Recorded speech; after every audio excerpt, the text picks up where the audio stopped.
এটি বড় বাড়ি অথবা মিয়া বাড়ি জামে মসজিদ নামে পরিচিত।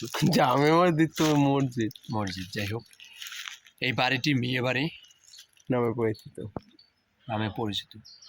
এটি ঝালকাঠি জেলা কলেজ মোড় থেকে পূর্ব দিকে টিটিসির পিছনে মিয়া বাড়ি মসজিদ, উত্তর দিকে কলেজ মসজিদ। এই বাড়িটি দেখেন অনেক সুন্দর একটা বাড়ি। আমার পুরোনো বাড়ি ঘুরতে অনেক ভালো লাগে। বাড়িটি 1940 সালে স্থাপিত হয়েছে। দেখেন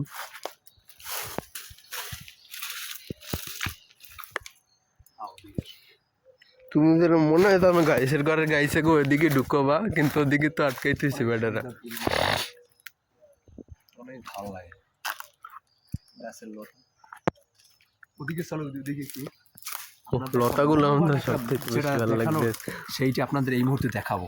আমাদের ভাইয়ের বাসর ঘর সাজাইতে হয়েছে প্রাকৃতিক ভাবে আর কি। এগুলো আমাদের অনেক মজা দেয়। এই যে দেখেন, এই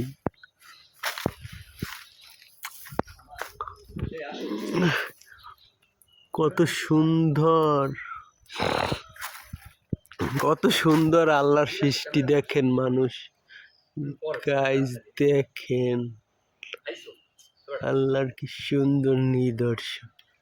শিকড়গুলো পানির খোঁজে এত বড় হয়েছে, না হলে কিন্তু এত বড় হইতে পারতো না।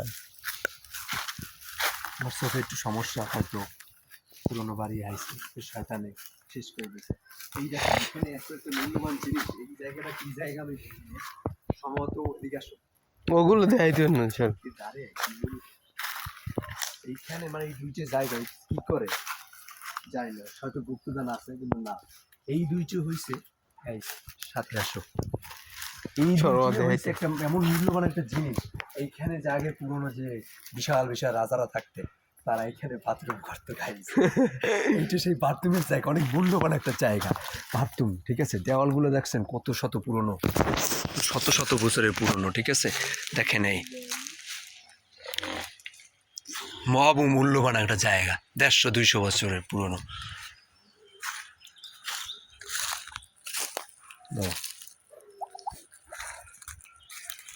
এইখানে আইসে আমার ফিলিংসটা কিরকম হইতেছে, মানে আমি আপনাদের ভাষায় প্রকাশ করতে পারবো না। অনেক সুন্দর জায়গাটা, মনোরম পরিবেশ। মন খারাপ হবে আর এই বসন্তের বাতাসে, ঠিক আছে, ঘুরলে মন ভালো হয়েছে। ঠিক আছে গাইস, কি বলবো, এত সুন্দর। আমরা গুপ্তদানের আশা এখানে আসছিলাম, কিন্তু গুপ্তদান পাইনি। আমরা যে এই গাছে বড়ই জ্বলে, ঠিক আছে, এই বড়ই আমরা খাইছি। এগুলো বড়ই না, সম্ভবত এগুলো অনেক পুরনো একটা জাতের একটা আপেল, মিনি আপেল। এগুলো হচ্ছে জমিদারের বাড়ির সামনে, তো এই জন্য মিনি আপেল। এগুলো যখন রাজারা ছিল তখন এগুলো অনেক বড় হইতো, রাজারা নাই তার জন্য এগুলো ছোট হয়ে গেছে।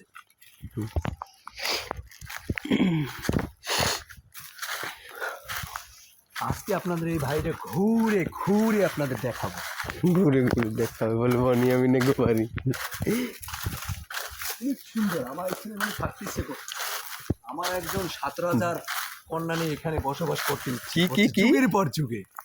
কি 7 রাজার ধন একজন রাজকন্যা নিয়ে এই বাড়িতে ভিতরে আমি বসবাস করতে খুব ইচ্ছে হইতেছে গাইস। একটা মাইয়ে নিয়ে তুমি থাকবে, ইয়ে নেই তোমার এই পরিকল্পনা? খুব সুন্দর একটা জায়গা, আপনাদের মানে বলে দেখেন, খুব সুন্দর। রাজাদের ঘরে টিনের ব্যবহারও আছে।